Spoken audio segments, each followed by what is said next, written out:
Hey, welcome to the You Ask the Pros Answer podcast. My name is Cole. I am so glad that you're here today.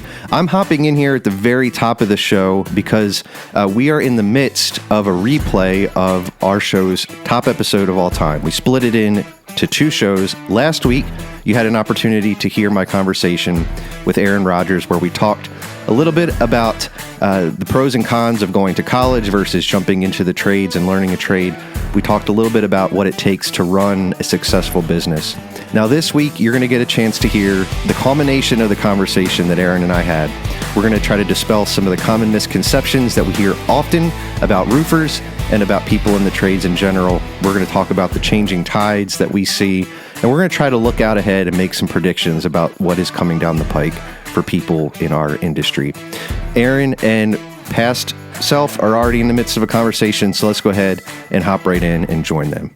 This is the You Ask the Pros Answer podcast. Do you have questions about an upcoming exterior contracting project? We've got answers. Welcome to the You Ask the Pros Answer podcast.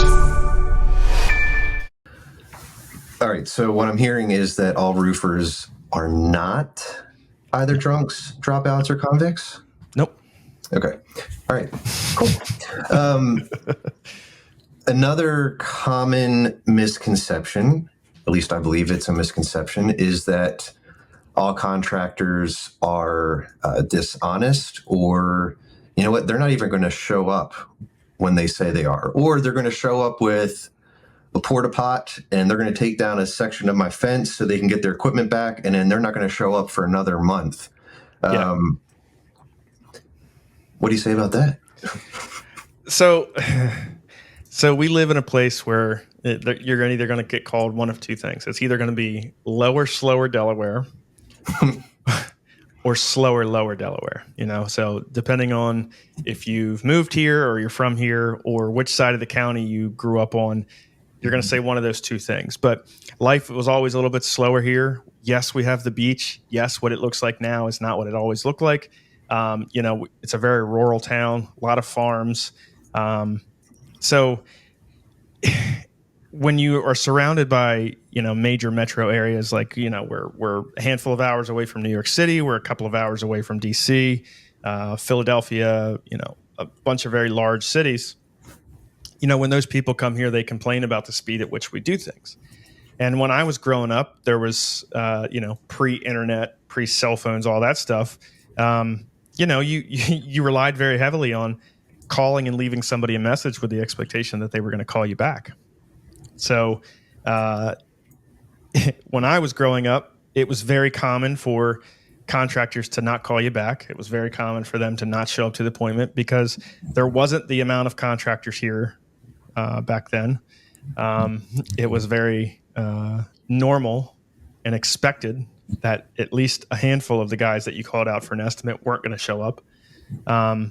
That's not quite as prevalent now with the internet and the fact that everybody has an opinion that they have no issue sharing, good or bad, in as many public forums as possible. It tends to hold people a little bit more accountable. So people typically show up, I would say 75% of the time. If they show up on time, that's a different story. But the old adage of, guys taking the down payment, showing up, putting a porta potty on there, doing some demo, and then walking away. It's not as common as a story as I think it used to be, because again, with the internet and cell phones, it's way easier to get a hold of somebody. The Facebook slews, if you say, hey, I'm looking for so-and-so, a couple of hours later, you typically were like, I just saw him at the Wawa in Del Mar, Mm-hmm. So I think that still happens quite often. At least once a month, I think there's probably a story on Facebook, or at least from the surrounding Delmarva area, of a contractor that took a bunch of money and, either didn't finish jobs or did shoddy work, or the job was supposed to take a month and it took 6 months. Again, it always comes down to cash flow is the number one killer of most contractors. So this falls back to the whole thing that we've been saying in regards to vetting your contractor, having a properly written contract, getting their license, their insurance, checking their reviews, getting references, not only from, customers, again, because I can give you 3 or 4 names that are customers that end up being my brother, my best friend, and one of my coworkers. Get references from their bank, from their suppliers, from their manufacturing reps, from other trades companies that they do work kind of partner with. Those are the people that are going to give you the nitty gritty. They're going to give you the truth. And I think that it's such a disservice to yourself to hire somebody without taking those proper steps. And any contractor that's not willing to give you, references outside of, customers, who's not willing to give you a copy of their license or their insurance, I think that that's a big enough red flag where right away, like, I don't want to do business with that person. So again, I think you have to hold yourself responsible in a lot of these situations, and I think it will help you to avoid a lot of the problems that we see in this industry. So, yeah, a lot of that transformation of the industry. Some people might be listening thinking, oh, well, he's talking like 50 years ago. No, you're talking about like the last 15, 20 years. Yeah. How much it has changed. Yep. In the episode where we had Brad and Keith on, we talked about a lot of red flags to look out for. Red flags, yep. You already touched on some really good tips for how to hire a contractor that is going to show up on time and do the work they said they were going to do. Yeah. But could you just talk about some of the super, even some of the subtle tips or indicators, like showing up to the job site in a branded vehicle, or the way somebody presents themselves? Could you just talk a little bit about the importance of, like, gone are the days, for the most part, of the guy showing up in a white pickup truck that's, falling to pieces, and just share a little bit about how the industry's changed in that way. Yeah. So, I mean, if you travel anywhere near our area, you'll see, more and more fully wrapped vehicles. You'll see way more companies of every shape, size, and color these days. It's not quite as uncommon. It used to be somebody pulled up in an unbranded truck and got out, and they were wearing just kind of a plain T-shirt and jeans. Like, that wasn't really that big of a deal. That wasn't a huge red flag, because that was like the majority of the industry. Marketing was never a huge thing, because almost everybody relied on like word of mouth, Facebook, or phone book. Where nowadays, you almost have to be a brand at all times. So nowadays, it's almost, when somebody doesn't have at least a lettered vehicle when they show up in the front yard, like, people are kind of questioning, like, who is this person? If they show up and they're not wearing, like, at least some sort of lettered shirt, doesn't have to necessarily be a polo or whatever, but realize that the industry has changed to the point where the people that are showing up to your house are expected to be professionals. You're not expected to be, pulling up in stained pants and ripped shirts and, no sleeves and cigarette hanging out of your mouth. Like, the industry is trying to change that image 100%. So the people that typically show up to your house are not going to look like that. So I'm not talking down on anybody who shows up like that. I'm not talking down on any companies that don't have lettered vehicles or fully wrapped vehicles, that choose not to wear polo shirts and these types of things. But the industry has shifted in such a way that when somebody does not show up in that fashion, it is looked upon as they are not as reputable as the other companies that do show up that way. In our industry, in roofing and siding, the majority of our competitors, I would say easily 85% of our competitors, are going to show up in that way. They're going to show up in a fully wrapped vehicle. They're going to show up in, dressed neatly and, hair done, logoed polo, professional representation, business cards, and, folders, and everything you can think of as far as, a professional presentation. The other 15%, it doesn't make them, less professional. It doesn't necessarily make them not as qualified. But, they're doing themselves a disservice when the industry has made that switch or that transformation to not kind of fall in line with the industry normal. So, All right, let's before we wrap up today, let's take a minute. I want you all to hear from today's sponsor. Check this out. And now a word from our sponsor. You heard it here, folks. Local Milton contractor Aaron from Pro Exteriors, seen all over town. Nobody knows what he's doing. Has he lost his mind? Okay. When you're offering something this good, you've got to be ready. Pro Exteriors rarely offers a deal this good. All right, welcome back. Aaron, a lot of this conversation has been around the fact that over the last couple of decades, our industry really has changed and evolved in a lot of ways, both in the way that it's perceived by the community, the people that are in the industry,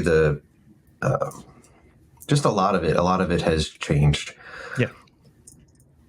One of the indicators that you and I were talking about offline, probably in the last handful of years, is pretty fascinating. Would you share that with our audience? Just one of the indicators that our industry is being taken more and more seriously.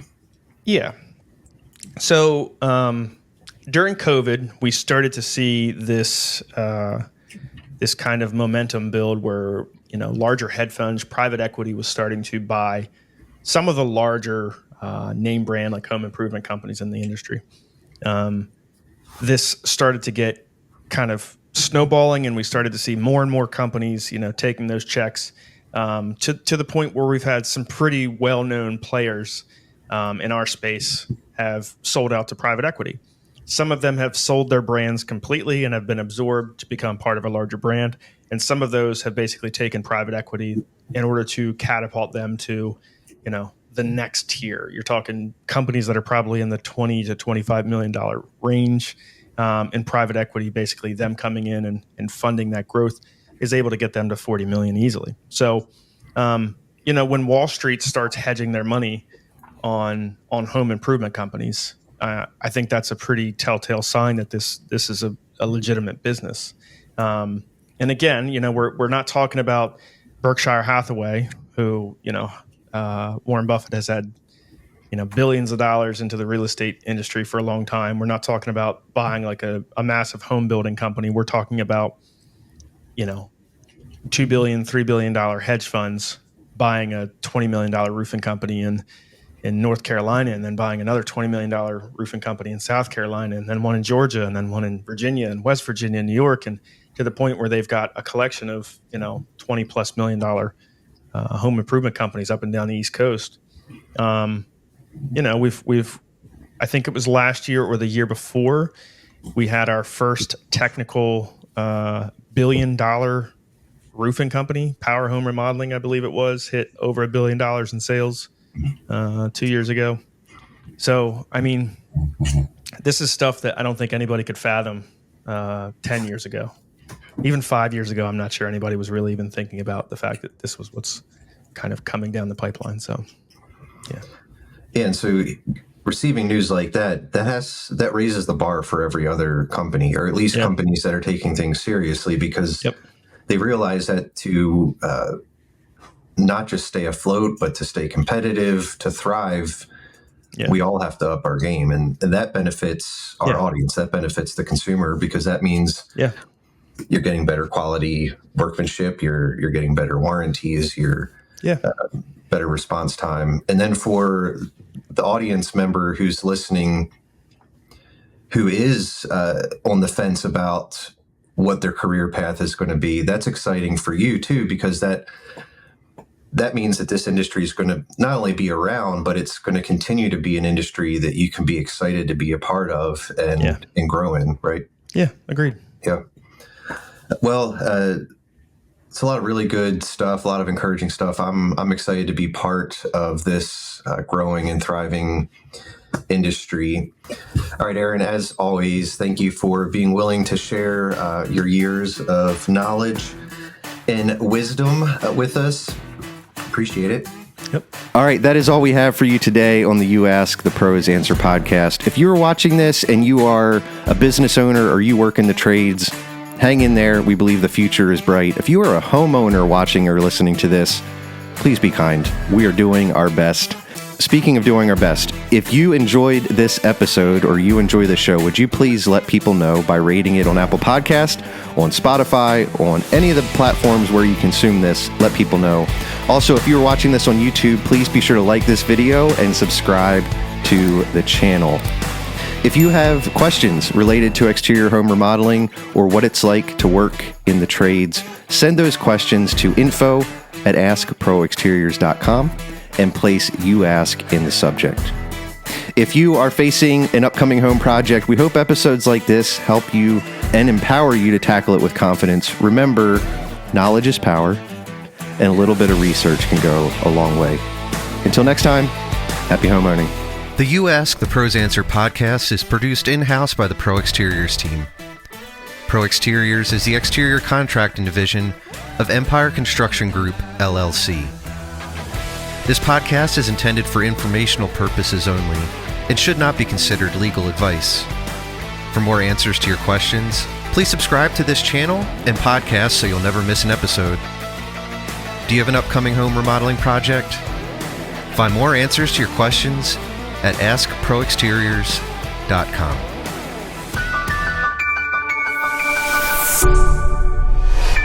Hey, thanks for watching this video. Would you please help us out by hitting that subscribe button?